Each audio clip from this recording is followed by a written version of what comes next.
முக்கியமான கேள்வி எல்லாருக்குள்ளயும் இருக்கிறது. இன்னைக்கும் அறிவியல் ரீதியா கூட இன்னும் அதுக்கான ஒரு ப்ரூஃப் கிடைக்கல. சரி.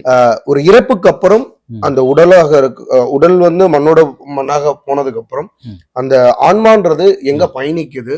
இல்ல இப்ப நம்ம இருக்கிற மாதிரி ஒரு உலகம் இல்ல நம் பிரபஞ்சம் இன்னொரு இடத்துல இந்த உயிர் புதுப்பிக்குதா?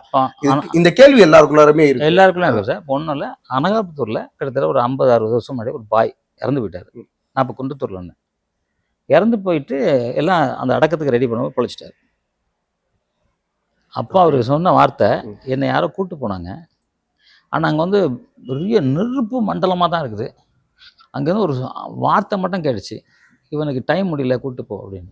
அதுதான் நான் வந்து கீழே இருக்கேன் அப்படின்னாரு. அமெரிக்காவில் இன்னைக்கு நீங்கள் நெட்டில் தட்டி பாருங்கள், ஒரு பையன் வந்து ஒரு வீட்டில் ஆங்கில இண்டியன்ஸ் பிறக்கிறான். அதான் எங்கள் ஆங்கிலக்காரங்க பிறக்கிறாங்க. அவன் செக்க செவையில் இருக்கான். அவனுக்கு ஒரு பேர் வைக்கிறாங்க. அந்த பேர் வளர்ந்துக்கிட்டே இருக்கும்போது அவன் இது என் பேர் இல்லைங்கிறான். என் பேர் இல்லை, இது எனக்கு வேறு பேருங்கிறான். அப்போ அவங்க ஒரு ஆசையாக ஒரு நாய்க்குட்டிக்கு வர, நாய்க்குட்டிக்கு ஒரு பெண் பேரை வைக்கிறான். அந்த ஆண்குட்டிக்கு நான் பெண் பேரை வைக்கிறான். என்னென்னா அதுதான் என் பேர், அதனால நாய்க்கு வச்சுருக்கேன் அப்படிங்கிறான். ஸோ இது போய்கிட்டே இருக்கேன். இப்போ அவன் ஒரு 15-16 வயசு ஆகிடுச்சு. இப்போ நீங்கள் நெட்டில் பாருங்கள், இப்போ இருக்காங்க, கரண்ட் உயிரோடு இருக்காங்க.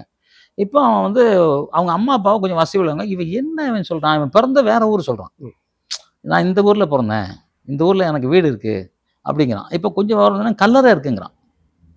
யாருக்கு? அவருக்கு கல்லறை? ஆமாம், கல்லறை இருக்குது, நான் இறந்துட்டேன், கல்லறை இருக்குது அப்படிங்கிறான். இப்போ இவங்க போகிறாங்க ரகசியமாக, இவனுக்கு தெரியாமல் போகிறாங்க. இந்த பையன் சொன்னால ஒரு பொண்ணு, அந்த பொண்ணு உண்மையிலேயே பிறந்திருக்கு, ஃபயர்ஸில் இறந்துருக்கு, அந்த பொண்ணு கல்லறை இருக்குது, அதுதான் இவன் பேர். இப்போ இவன் அங்கே கூப்பிட்டு போகிறாங்க. கூப்பிட்டு போகும்போது எல்லாரும் சொந்தக்காரங்களாம் அவனுக்கு தெரியுது. எல்லாரையும் பேர் சொல்லி சொந்தக்காரங்களாம் சொல்லி கூப்பிட்றான். அப்படிங்கும்போது உண்மையாக போயாது.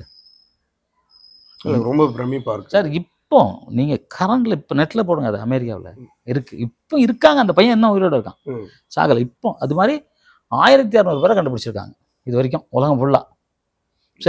அதாவது செத்ததுக்கப்புறம் திருப்பி இன்னொரு பிறப்பு இருக்குல்ல, அதை வச்சு கண்டுபிடிச்சிருக்காங்க.